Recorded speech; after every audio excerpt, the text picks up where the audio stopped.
Hola amigos, buenos días, buenas tardes, buenas noches. Depende en qué momento consideran ustedes este video. Primero, quiero pedirles oración por un viaje que estaremos haciendo algunos hermanos de aquí de la iglesia a Tapachula. Bueno, al momento en que ustedes consideren este video, ya estaremos en Tapachula, si Dios lo permite.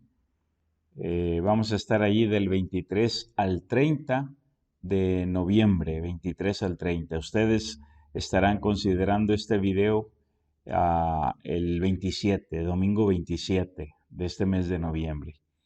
Y vamos para enseñar a 2 iglesias, a enseñarles el discipulado bíblico, lo que hacemos aquí en Berea, en Saltillo. Y les pido oración por eso, por favor. Y también por Daniel García. Ahorita tiene el problema de la influenza. Y pues hay que orar, ya está con tratamiento. Y ya Briseidi, su esposa, pues ya está saliendo. Y oren también por la niña, por Gianna, por favor. Y pues mi esposa también tiene un problema de salud, no hemos determinado bien qué es. Puede ser algo de gastritis, para que oren por ella. Y quiero comenzar precisamente con una oración. También para el día 4 de diciembre, nuestro misionero Francisco López estará predicando en una iglesia en Guadalajara. Y luego al siguiente domingo, 11 de diciembre, Francisco estará el 4 de diciembre y al siguiente domingo un servidor, el 11 de diciembre, para predicar en la misma iglesia. Y pues lo menciono para que oren por esto, por favor. Déjenme orar. Dios, en el nombre de tu Hijo Jesucristo, te damos gracias por esta oportunidad de, una vez más, usar tu palabra, usar este medio y poder enseñar a los hermanos y a las personas que pues amablemente sintonizan, ya sea el YouTube o el Facebook, específicamente para considerar esta enseñanza de tu palabra. Habla al corazón de cada uno como solo tú sabes hacerlo. Y te pido por los planes de discipulado para las iglesias en Tapachula, Chiapas, y también para la iglesia en Loma Dorada, en Tonalá, Jalisco. Y pues por el hermano Francisco, que estará allí, si tú lo permites, el 4 de diciembre, y luego un servidor el día 11 del mismo mes. Toma todo en tus manos, Señor. Te pido por nuestros enfermos, que tú los tomes también para darles salud, darles sanidad. Y obviamente estoy recordando aquí a mi esposa. Te lo pido todo en el nombre de Jesucristo. Amén. Bueno, ¿de qué hemos hablado? Estamos comenzando la consideración del libro de los Salmos. Es un libro grande y a manera de aperitivo hemos considerado 2 salmos sumamente importantes. El Salmo 67, que es el Salmo de la misión, y luego el Salmo 133, el Salmo de la comunión. Cuando hablamos de hacer discípulos, tenemos 4 metas que son indispensables para la madurez y el crecimiento espiritual. Una de esas metas es establecer al discípulo en el ministerio del Señor Jesucristo. Establecer al discípulo en el ministerio del Señor Jesucristo. Y esa meta se cumple si entendemos y practicamos el Salmo de la Misión, precisamente el Salmo 67. Otra de esas metas es establecer al discípulo en el compañerismo con otros discípulos, con otros creyentes en Jesucristo. Y esa meta se cumple cuando entendemos y practicamos el Salmo de la comunión. Y ahora vamos a ir en orden desde el Salmo 1. Y para esto les propongo 3 cosas. Número 1, enfocar el contexto del libro. Número 2, enfocar los contrastes del Salmo 1. Y número 3, enfocar la conclusión del Salmo 1. De estas 3 cosas, hoy solamente podemos considerar la primera. Enfocar el contexto del libro. El Señor Jesucristo dijo que cuando alguien quiere construir una torre o cuando alguien quiere ir a una guerra o hacer un proyecto grande, pues tiene que sentarse y calcular los costos. Y eso es precisamente lo que tenemos que hacer. Tenemos que considerar el libro de los Salmos en su contexto general. ¿Qué lugar ocupa el libro de los Salmos en las Escrituras? De manera que enfoquemos el contexto del libro de los Salmos. Y lo primero que tenemos que considerar aquí es el orden de la Biblia hebrea. Los judíos no tienen Nuevo Testamento. Ellos solamente tienen el Antiguo Testamento, el mismo contenido que nosotros tenemos en nuestro Antiguo Testamento, pero ellos tienen un orden diferente. Ellos han agrupado sus libros en un orden diferente. En el libro de Lucas, capítulo 24, verso 27 y verso 44, dice estas palabras, y son palabras del Señor Jesús. Y comenzando desde Moisés y siguiendo por todos los profetas, les declaraba en todas las Escrituras lo que de él decían. Noten, desde Moisés, los profetas, las Escrituras. Estas son las 3 partes principales en las que los judíos dividen su Biblia. Ahora también en el verso 44, estamos en Lucas 24, 44. Y les dijo, estas son las palabras que os hablé estando aún con vosotros, que era necesario que se cumpliese todo lo que está escrito de mí, en la ley de Moisés, en los profetas y en los salmos.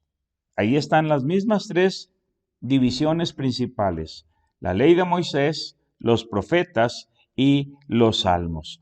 Ahora, obviamente, ellos no le llaman Biblia a su Biblia. Ellos no le llaman Antiguo Testamento. El nombre que ellos usan es Tanaj. Tanaj. Y esto es un acrónimo formado por las 3 letras hebreas, 3 letras con las que inician cada una de estas 3 partes de la Biblia que ellos tienen. Tanaj está formada por la letra Tab, la letra hebrea Tab, después la letra Nun y por último la letra Kaf. Ahora, el orden para la lectura de ellos, nosotros leemos de izquierda a derecha, ellos leen de derecha a izquierda. Y esas 3 letritas forman esa palabra Tanaj. Ahora, la primera parte en el Tanaj, en la Biblia de los hebreos, es la Torá, la cual consiste en los primeros 5 libros de Moisés, los mismos que nosotros tenemos y el mismo orden. Y quiero que noten algo también, por favor. Ellos no tienen 39 libros como nosotros. Es el mismo contenido, son los mismos libros, pero ellos tienen un orden diferente y además ellos solamente cuentan 24 libros en el Tanaj. 24 libros en la Biblia hebrea. Y ahorita van a descubrir por qué. Algunos libros, ellos los tienen como uno solo. Por ejemplo, nosotros tenemos primero y segundo de Samuel. Ellos tienen un solo libro, Samuel. Nosotros tenemos primero y segundo de Reyes. Ellos tienen un solo libro, el libro de los Reyes. Nosotros tenemos primero y segundo de Crónicas y ellos tienen un solo libro, el libro de las Crónicas y otras cosas que vamos a descubrir aquí. Pero la Torá La Torá son los primeros 5 libros que tenemos nosotros también en nuestro Antiguo Testamento. Génesis, Éxodo, Levítico, Números, Deuteronomio. Y la primera letra con la que escriben la palabra Torá es la letra Tav. Tav. Y de ahí empiezan a formar la palabra Tanaj. Ahora, la segunda parte del Tanaj, la segunda parte de la Biblia hebrea son los Neviim, o sea, los profetas, los Neviim, los profetas.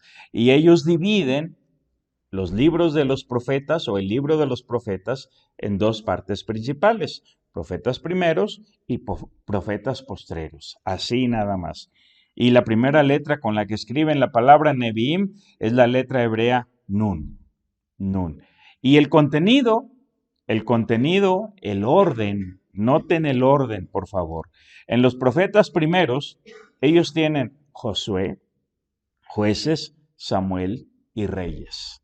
No primero y segundo de Samuel, primero y segundo de Reyes, no, ellos tienen Samuel y Reyes. Esos son los profetas primeros. Y los profetas postreros, ellos tienen Isaías, Jeremías, Ezequiel y los 12. Número 13, los 12. Trei Azar, que significa los 12. Y tienen los mismos 12 profetas menores que nosotros tenemos. Oseas, Joel, Amós, Abdías, Jonás, Miqueas, Nahum, Habacuc, Sofonías, Ageo, Zacarías y Malaquías. Entonces, para ellos estos son los Neviim, ¿sí? O sea, los profetas.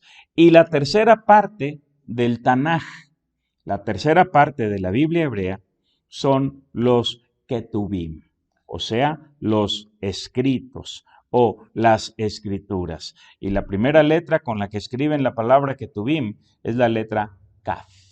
La letra Kaf.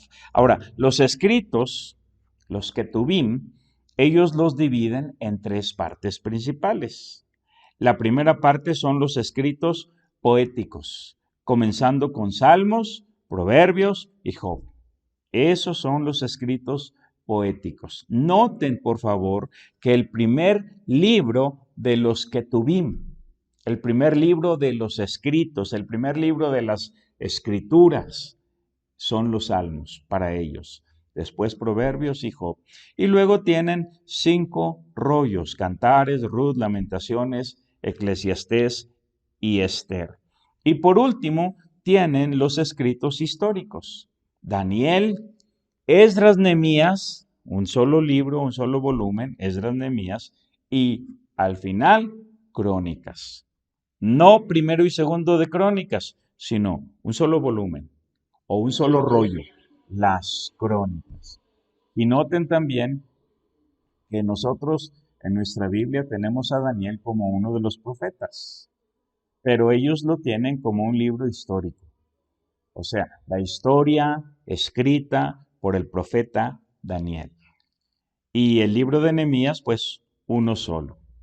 Ahora, vamos a ver un pequeño examen. Ustedes pueden poner pausa y regresar, repetir, lo que sea, hasta que saquen 100. No, no se crean.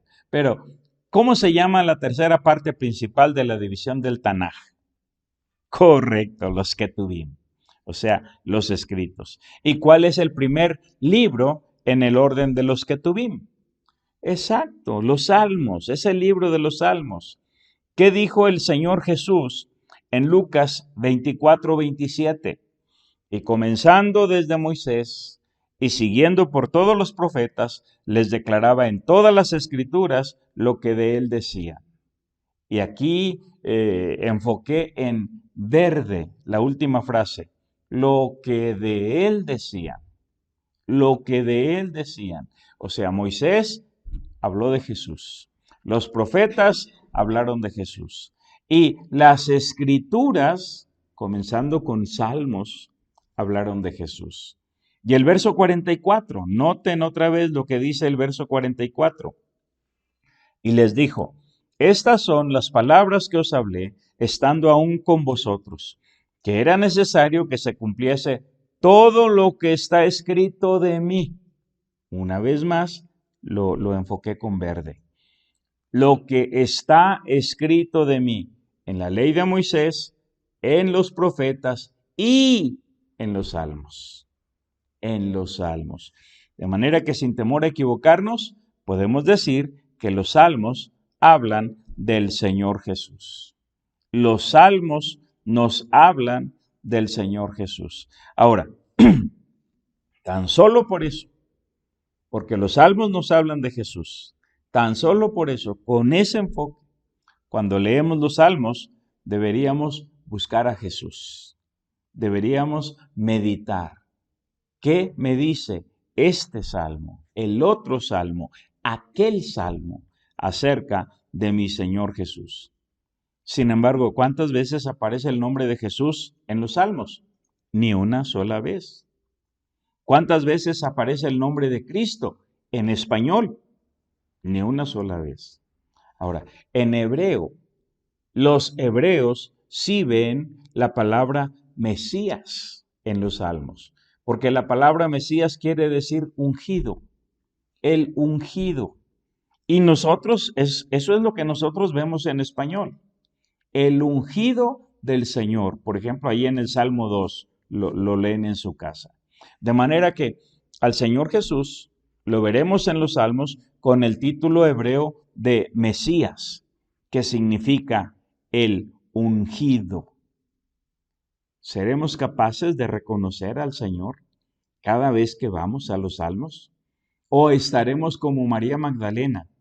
Cuando el Señor Jesús resucitó, María Magdalena fue a la tumba para buscarlo y ahí se encontró con el Señor Jesús, pero no lo reconoció.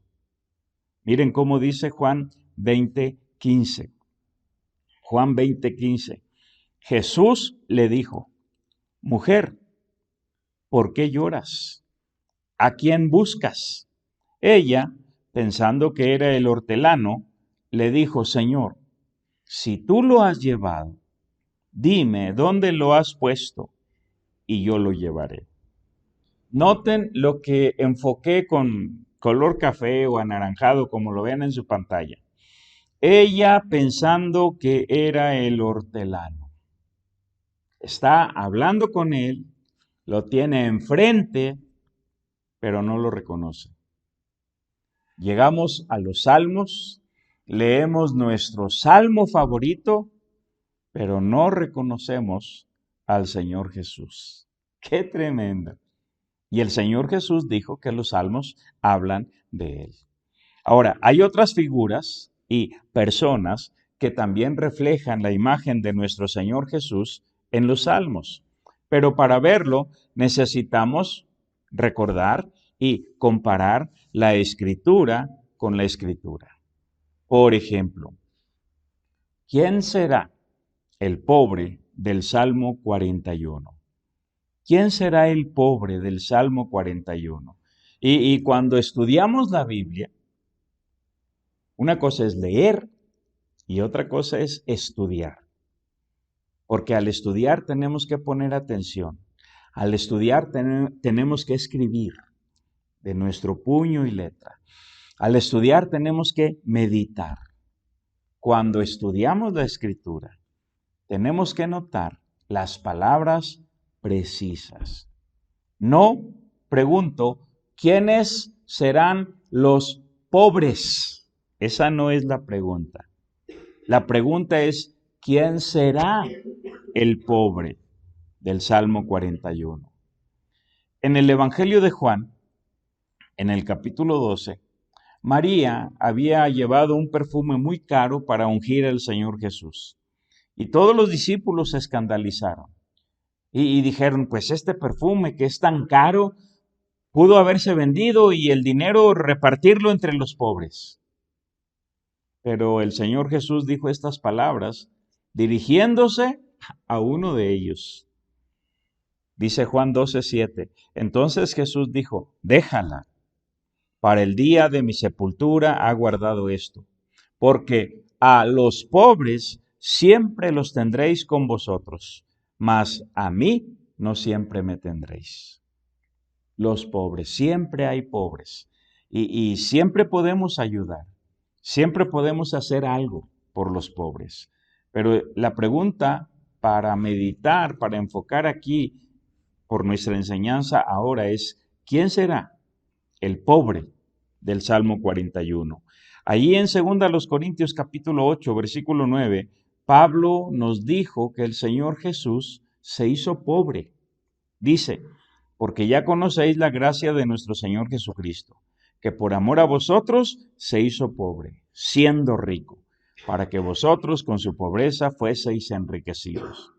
Antes de entrar a esta tierra, como hombre, como humano, Jesús vivía en la eternidad. Él es el creador de todo. Él es inmensamente rico porque Él es el dueño de todo. Pero al entrar a nuestra tierra, se hizo pobre para enriquecernos a nosotros. Ahora, con este entendimiento, vayamos una vez más al Salmo 41. El Salmo 41 es uno de otros ejemplos, 15 ejemplos que hay en este libro de los Salmos que hablan del pobre. Y cabe recordarles que la regla del contexto siempre será muy importante cuando consideramos ejemplos como este que vamos a ver. ¿Por qué? Porque no todos los pobres que vemos en la Biblia se refieren al Señor Jesús. No todos lo representan, no todos son símbolo de Jesús. No, de ninguna manera. El contexto de las Escrituras nos va a enseñar cuándo se trata del Señor, cuándo se trata de otra persona. Ahora, la Biblia tiene 3 aplicaciones básicas. Una aplicación histórica, una aplicación doctrinal y una aplicación práctica. Históricamente, en este Salmo 41 tenemos una imagen de David. Sí, del rey David, el hombre, la persona, el rey David. En este Salmo, David se queja del dolor por los amigos que lo han atacado y por aquellos que le han traicionado y le han abandonado. Amigos íntimos. Y en alguno de los salmos se refiere a esto de manera singular. Tú, enemigo mío, tú, amigo mío, tú que comías conmigo en el plato. Vamos a leer eso en un momento más. Pero sí, en el Salmo 47, 9. Aún el hombre de mi paz, en quien yo confiaba, el que de mi pan comía, alzó contra mí el calcañar. El hombre de mi paz, en quien yo confiaba, el que de mi pan comía, alzó contra mí el calcañar. Estas palabras las dijo el Señor Jesús en Juan capítulo 13, verso 18, lo leen en su casa, y ahí se refería Jesús a Judas, el hombre de mi paz, el que de mi pan comía, alzó contra mí el calcañar. Ahora en el Salmo 41, con todo ese entendimiento, dice el Salmo 41, bienaventurado el que piensa en el pobre. No dice los pobres, sino en uno, en el pobre. En el día malo lo librará Jehová. Jehová lo guardará y le dará vida. Será bienaventurado en la tierra y no lo entregarás a la voluntad de sus enemigos. Jehová lo sustentará sobre el lecho del dolor. Mullirás toda su cama en su enfermedad. Sin salirnos de esta diapositiva, vemos en el verso 1 que hay una bienaventuranza para el que piensa en el pobre. El mismo verso 1 nos dice que el Señor lo librará en el día malo al que piensa en el pobre. En el verso 2 dice que Jehová lo guardará y le dará vida al que piensa en el pobre. El mismo verso 2 dice que será bienaventurado en la tierra el que piensa en el pobre. Y dice el verso 3 que el Señor lo sustentará, lo fortalecerá, lo sanará. Mullirás toda su cama en su enfermedad. Estas bendiciones no vienen por el simple hecho de ayudar a los pobres o de preocuparnos por ellos.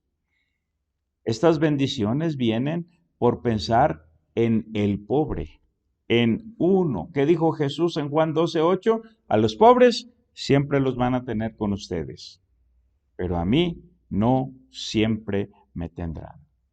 Ahora estamos enfocando el contexto del libro de los Salmos y ya hemos visto qué lugar tiene el libro en la Biblia hebrea. Es el primero de los ketubim, o sea, los escritos, las escrituras. Salmos, Proverbios, Job, son los libros poéticos. Ahora, en segundo lugar, hemos de saber que el libro de los Salmos es eminentemente profético. Eminentemente profético. Y aquí quiero mostrarles uno de varios patrones que Dios tiene en su palabra, la Biblia, para mostrarnos su plan para las edades. Y vamos a considerar aquí 5 libros. Primero se los digo y entonces vamos a considerar cada uno de ellos. Comenzando con Esdras, Nehemías, Esther, Job y Salmos. Obviamente en el orden de nuestra Biblia. Esdras, Nehemías, Esther, Job y Salmos. No olviden este orden. Ahora, ¿de qué nos habla el libro de Esdras? El contexto de Esdras nos habla de cómo los judíos reciben el permiso y la orden de regresar a su tierra para reconstruir su templo. Reciben el permiso y reciben la orden de regresar a su tierra para reconstruir su templo. El Señor Jesús dijo que los salmos hablan de Él. El Señor Jesús en Lucas 24 nos dio el orden de la Biblia hebrea. Y ahí dice la ley de Moisés, los profetas, los escritos. Eso no lo olvidemos. Tengámoslo siempre en nuestra mente. Ahora, vamos a buscar el último libro de la Biblia hebrea. El último libro. Y se los dije hace un momento. El último libro de la Biblia hebrea no es Malaquías. En el orden que ellos tienen, el último libro es el libro de Crónicas. Crónicas. Para nosotros sería segundo de Crónicas. Ellos, Crónicas. Entonces, en el último libro, en el último capítulo, en el último versículo, vamos a ver qué dice. Así dice Ciro, rey de los persas. Jehová, el Dios de los cielos, me ha dado todos los reinos de la tierra, y él me ha mandado que le edifique casa en Jerusalén que está en Judá. Quien haya entre vosotros de todo su pueblo, sea Jehová su Dios con él y suba. Estas palabras están en el último libro, el último capítulo. ¿Y qué son las palabras? Que suban a Jerusalén. Que suban a Jerusalén. ¿Qué es el contexto de Esdras? Se le da a los judíos la orden y el permiso para regresar a Jerusalén, regresar a su tierra, para reconstruir su templo. De manera que en Crónicas se les dice suban. Ahora, en el orden de nuestra Biblia, ¿cuál es el último libro que tenemos en el Antiguo Testamento? Malaquías. ¿Y qué es una de las últimas cosas que leemos nosotros, los gentiles, en el orden de nuestra Biblia? Es una profecía de la segunda venida de Cristo. Una profecía de la segunda venida de Cristo. Dice Malaquías 4:2. Mas a vosotros los que teméis mi nombre, nacerá el sol de justicia, y en sus alas traerá salvación. Y saldréis y saltaréis como becerros de la manada. Esta es una profecía de la segunda venida de Cristo. El apóstol Pablo nos dice en la epístola a los romanos que estamos viviendo en un tiempo de noche. La noche está avanzada, pero se acerca el día, nos dice Pablo. La noche está avanzada, pero se acerca el día. Malaquías dice, a los que teméis su nombre, nacerá el sol de justicia. El sol, nuestro Señor Jesucristo, está a punto de amanecer. De manera que este es una profecía de la segunda venida de Cristo. ¿Cuáles son los libros que tenemos antes de Esdras. ¿Se acuerdan? Antes de Esdras tenemos los libros de Reyes y Crónicas. Reyes en el orden de nuestra Biblia. Reyes, Crónicas, Esdras. ¿Y qué es una de las cosas que se repite en ambos libros, en Reyes y Crónicas? Se repite la destrucción del templo. De manera general, al leer esos libros, una de las cosas sobresalientes es la destrucción del templo. Y esto es interesante porque se narra en Reyes, se narra en Crónicas y luego Esdras da la orden y el permiso a los judíos de regresar a Jerusalén. Ahora, es interesante que en la historia judía el templo fue destruido 2 veces. Primero con Nabucodonosor en el año 606 a.C. y segundo con los generales romanos Tito y Vespasiano en el año 70 después de Cristo. De manera que esto tenemos que considerarlo como una profecía de lo que iba a suceder con el templo y con la ciudad de Jerusalén. Y por eso es muy importante poner atención al contexto del libro de Esdras. Ahora vamos a enfocar una vez más el libro de Esdras y vamos a ver quién dice las palabras, quién da la orden, quién da el permiso para que los judíos regresen a su tierra a reconstruir el templo. Dice Esdras capítulo 1, versículos del 1 al 3. En el primer año de Ciro, rey de Persia. ¿Quién? Ciro, rey de Persia. No es judío, es un gentil, es un pagano. En el primer año de Ciro, rey de Persia, para que se cumpliese la palabra de Jehová por boca de Jeremías, despertó Jehová el espíritu de Ciro, rey de Persia, el cual hizo pregonar de palabra y también por escrito por todo su reino, diciendo: así ha dicho Ciro, rey de Persia: Jehová, el Dios de los cielos, me ha dado todos los reinos de la tierra, y me ha mandado que le edifique casa en Jerusalén, que está en Judá. Que está en Judá. Primero, antes de dar vuelta a la página aquí, notemos su origen. No es judío, es un gentil, es un pagano. Notemos también su jactancia en el verso 2. Jehová me ha dado todos los reinos de la tierra. Nadie puede hacer ni decir nada si no le doy permiso. Él me ha dado todos los términos de la tierra. Y dice allí: y me ha mandado que le edifique casa en Jerusalén, que está en Judá. Siguiente versículo. Quien haya entre vosotros de su pueblo, sea Dios con él, y suba a Jerusalén, que está en Judá, y edifique la casa de Jehová, Dios de Israel. Perdón, Él es el Dios, la cual está en Jerusalén. ¿Cuál es el decreto específico? El Señor me ha mandado que le edifique casa en Jerusalén. Y ustedes que son de su pueblo, suban a Jerusalén y edifiquen esa casa. Ahora, ¿en qué momento se levanta este rey gentil y da este decreto? Después de que 2 veces se nos narra la destrucción del templo judío, en Reyes y en Crónicas.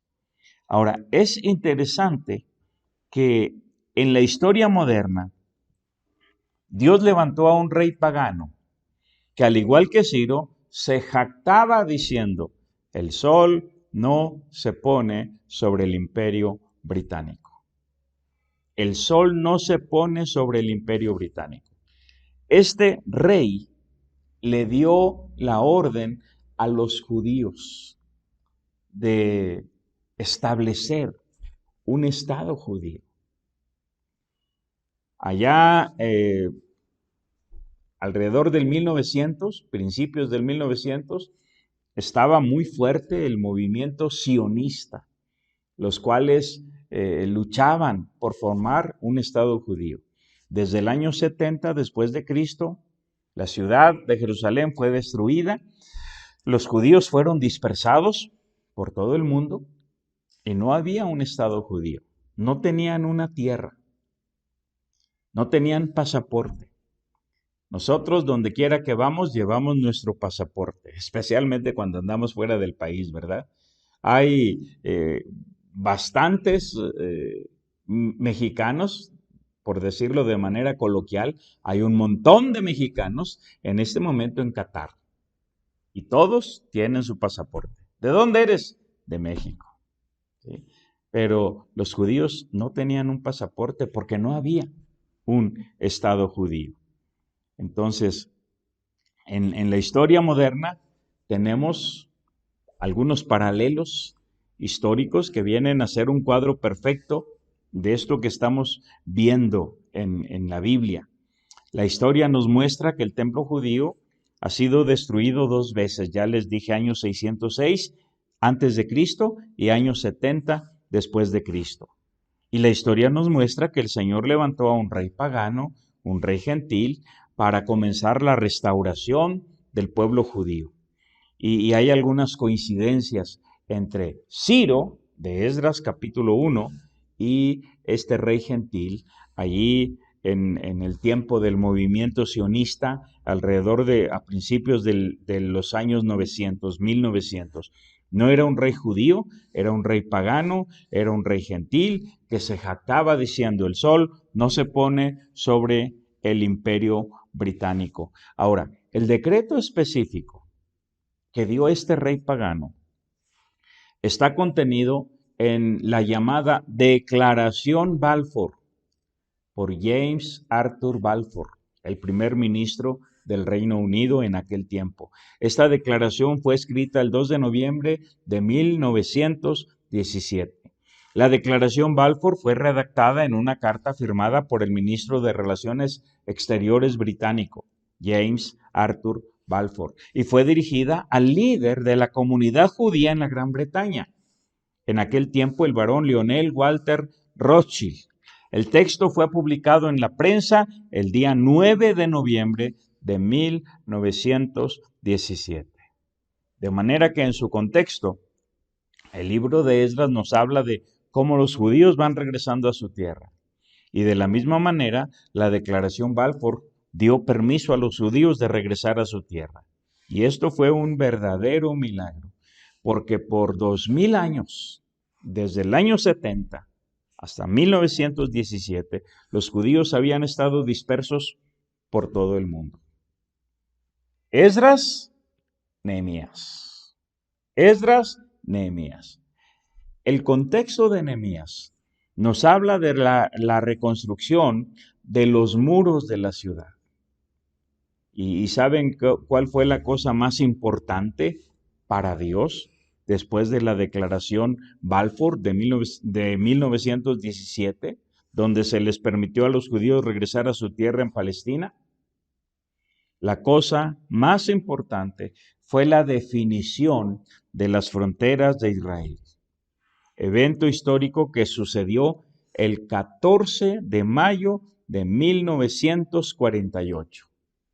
14 de mayo.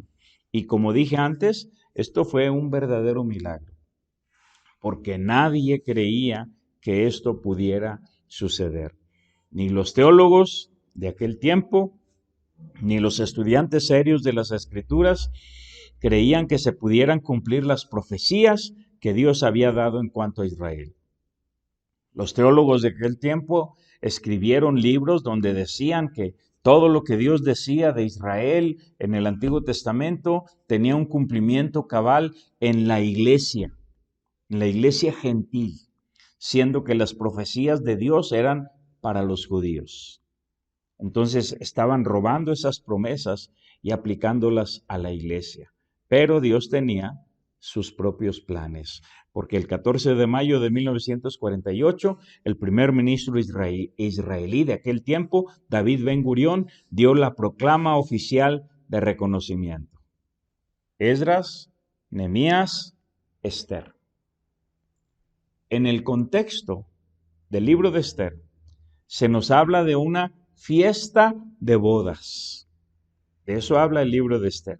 Y de una reina gentil, la reina Vasti, que es reemplazada con una reina judía. o sea, Esther. Ahora, proféticamente, ¿cuál es el siguiente evento que estamos esperando después de que Israel, la higuera, comenzó a florecer en 1948? Lo que estamos esperando en el plan de Dios es una fiesta de bodas, así como leemos en el libro de Esther. El libro de Esther habla de una fiesta de bodas que duró 7 días. En el plan de Dios, la fiesta de bodas que estamos esperando tendrá una duración de 7 años. En el libro de Esther, una reina gentil, la reina Vasti, fue reemplazada por una reina judía, por Esther. Y en el evento que estamos esperando, el Señor arrebatará a la reina gentil y será reemplazada en la tierra con una reina judía. O sea, en ese tiempo Dios comenzará a trabajar nuevamente con el pueblo judío. Esdras, Nehemías, Esther, ¿y qué sigue? Job. Job. El contexto de Job nos pinta uno de los cuadros más perfectos de la tribulación. Sus eventos ocurren en la tierra de Uz. ¿Y saben dónde se ubica la tierra de Uz? En Edom. En Edom. ¿Y por qué es relevante saber lo que sucederá en la tierra de Uz que se ubica en Edom? Porque la tierra de Uz, que está en Edom, es donde el Señor va a preservar al judío durante la tribulación. Ahora, en el contexto del libro de Job, Job sufrió una tribulación increíble durante 7 días y 7 noches. Job es uno de los cuadros más perfectos del judío, sufriendo en la tribulación por 7 años. Además, los eventos de Job, como ya dije, se desarrollan en Uz, que se ubica en Edom, donde Dios va a preservar al judío durante la tribulación. Otra cosa interesante, ¿cuántos capítulos tiene el libro de Job? 42 capítulos. 42 capítulos, de manera que si nos está pintando el libro de Job un cuadro de la tribulación, ¿saben cuánto va a durar la tribulación? El libro de Daniel nos dice que la tribulación está dividida en 2 partes principales de 3 años y medio y 3 años y medio.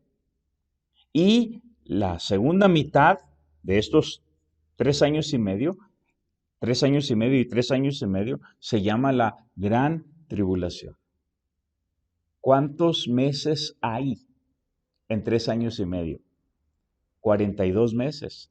12, 24, 36, más 6, 42. 3 años y medio. Ahora, vean lo que dice Job 11:2.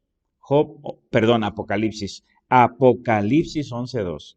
Dice, pero el patio que está fuera del templo, déjalo aparte, y no lo midas, porque ha sido entregado a los gentiles. Y ellos hollarán la ciudad santa 42 meses. ¿Cuánto? 42 meses. ¿Cuántos años son? 3 años y medio. Capítulo 13, versículo 5. También se le dio boca que hablaba grandes cosas y blasfemias. Y se le dio autoridad para actuar 42 meses. En el contexto está hablando de la bestia, está hablando del anticristo. Se le dio autoridad para actuar 42 meses, o sea, 3 años y medio. Hagamos un breve resumen. Les dije, Esdras, Nehemías, Esther, Job, Salmos. Muy bien. Esdras. Esdras nos habla de cómo los judíos reciben permiso y la orden de regresar a su tierra en Palestina para reconstruir. Nehemías.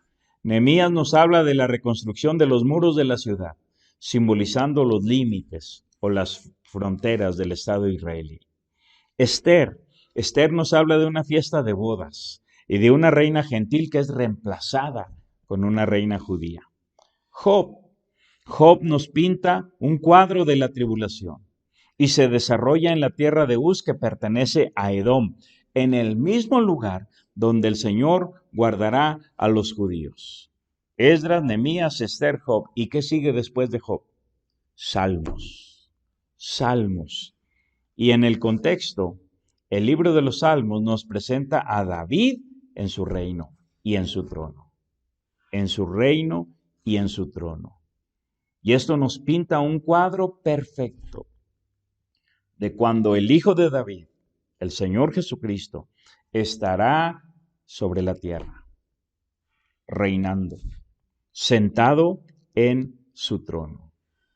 Durante el milenio, el Rey estará en la tierra, literalmente en la tierra, rigiendo a las naciones, reinando, sentado en su trono. Miren cómo dice el Salmo 22, 27. Dice, se acordarán y se volverán a Jehová todos los confines de la tierra, y todas las familias de las naciones adorarán delante de ti. El verso 28, mismo Salmo 22, verso 28, porque de Jehová es el reino, y él regirá las naciones. David en su reino, en su trono, nuestro David, el Señor Jesucristo. Miren cómo dice el Salmo 47, 6. 47, 6. Cantad a Jehová, cantad a Dios, cantad. Cantad a nuestro Rey, cantad. Versos 7 y 8. Porque Dios es el Rey de toda la tierra. Hermanos, en este momento, el Señor no reina sobre la tierra. Reina en el corazón de aquel que ha creído en Él, de aquel que le recibe en su ser, de aquel que lo entroniza en su corazón. Le permite sentarse en el trono de su corazón. En este momento reina el caos, en este momento reina el desorden, reinan las tinieblas, reina el pecado. Pero en los Salmos, verso 7, Dios es el Rey de toda la tierra, cantad con inteligencia. Reinó Dios sobre las naciones, se sentó sobre su santo trono. Ahora, ¿de qué les he hablado? Les he anunciado un bosquejo de 3 asuntos. Enfocar el contexto del libro, enfocar los contrastes del Salmo 1 y enfocar las conclusiones del Salmo 1. Hemos hablado solamente del enfoque del contexto del libro de los Salmos. Y lo primero que mencionamos es el orden de la Biblia hebrea. Y es importante porque el Señor Jesús en Lucas capítulo 24 y verso 27 dice, comenzando desde Moisés y siguiendo por todos los profetas, les declaraba en todas las escrituras lo que de él decía. Y en el verso 44 les dijo, estas son las palabras que os hablé estando aún con vosotros, que era necesario que se cumpliese todo lo que está escrito de mí en la ley de Moisés, en los profetas y en los salmos. De manera que el libro de los salmos es eminentemente profético. Los salmos nos hablan del Señor Jesús. Y entonces les di uno de varios planes que Dios tiene en su palabra para mostrarnos el plan de Él, válgame la redundancia, el plan de Él para las edades. Y les dije que en el contexto de Esdras se nos habla de cómo los judíos reciben permiso y la orden de regresar a su tierra en Palestina para reconstruir el templo. En el contexto de Nehemías se nos habla de la reconstrucción de los muros de la ciudad, simbolizando los límites o las fronteras del Estado israelí. En el contexto de Esther se nos habla de una fiesta de bodas y de una reina gentil que es reemplazada con una reina judía. Y en el contexto de Job se nos pinta uno de los cuadros más perfectos de la tribulación. Los eventos de Job se desarrollan en la tierra de Uz y la tierra de Uz se ubica en Edom, que es el lugar donde Dios guardará a los judíos en este tiempo. Y en el contexto de los Salmos se nos presenta a David reinando sobre la tierra en su trono. David en su reino, David en su trono, David reinando sobre la tierra. Ahora, con todo esto, cabe mencionar aquí un principio que debe servirnos de advertencia. Casi todo lo que Dios hace, Satanás lo imita. Lo repito. Casi todo lo que Dios hace, Satanás lo imita. No puede imitarlo todo, pero todo lo que imita ha servido para engañar al hombre. No te dejes engañar por el diablo. Miren lo que dice el Salmo 94:20. ¿Se juntará contigo el trono de iniquidades que hace agravio bajo forma de ley? Dios tiene su iglesia y el diablo tiene su iglesia. Y no es una iglesia aparte. En la parábola del trigo y la cizaña, el Señor Jesús dijo que un enemigo vino y sembró cizaña en medio del trigo y se fue. Y los segadores dijeron, ¿quieres que arranquemos la cizaña? Y el Señor dijo, no. Dejen que crezca junto el trigo y la cizaña. No sea que queriendo arrancar la cizaña, arranquen también el trigo. En el día final, en el tiempo de la siega, yo le diré a los segadores, recojan el trigo en mi granero, la cizaña átenla en manojos y arrójenla al fuego. Pero crecen juntos, el trigo y la cizaña. Dios tiene su iglesia y el diablo tiene su iglesia en medio de la iglesia de Dios. No vamos a andar sospechando de todo mundo, de ninguna manera. El Señor Jesús dijo, por sus frutos los conoceréis. Hay que meditar bien en esas palabras. Dios tiene su Biblia y el diablo tiene su Biblia en medio de la Biblia de Dios. Hay muchos hombres de Dios, entre comillas, y subrayada la palabra, que les gusta tomar las palabras de Dios y sacarlas fuera de su contexto, adulterar la palabra de Dios. Esa es la Biblia del diablo, la palabra adulterada, la palabra sacada fuera de contexto. Dios tiene su rey, su Cristo. El Señor Jesús dijo, vendrán muchos en mi nombre diciendo, yo soy el Cristo. Cuando ustedes lean de el Cristo en el Nuevo Testamento, muchas veces el Nuevo Testamento nos especifica el Cristo de Dios. El Cristo de Dios. ¿Por qué? Porque hay otros Cristos. Hay otro Cristo que no es el Cristo de Dios. Dios tiene su reino y el diablo tiene su reino. Un reino falso. Dios tiene su trono y como dice aquí el Salmo 94:20, el diablo tiene su trono de iniquidades. Dios tiene su ley, su palabra, la Torá. Y este enemigo hace agravio bajo forma de ley. Bajo forma de ley. Se parece, pero no es. Pero Dios nos ha dado su Espíritu Santo. Y el Señor Jesús dijo que el Espíritu Santo nos guiará a toda la verdad, para no ser engañados por el diablo. Podemos reconocer al Señor Jesús en los salmos, cuando leemos nuestro salmo favorito, o vamos a estar como María Magdalena, hablando con Él cara a cara, pero pensando que es el hortelano. Gracias por su atención. Si Dios permite, la próxima ocasión entraremos en el Salmo 1. Que Dios les bendiga en esta semana.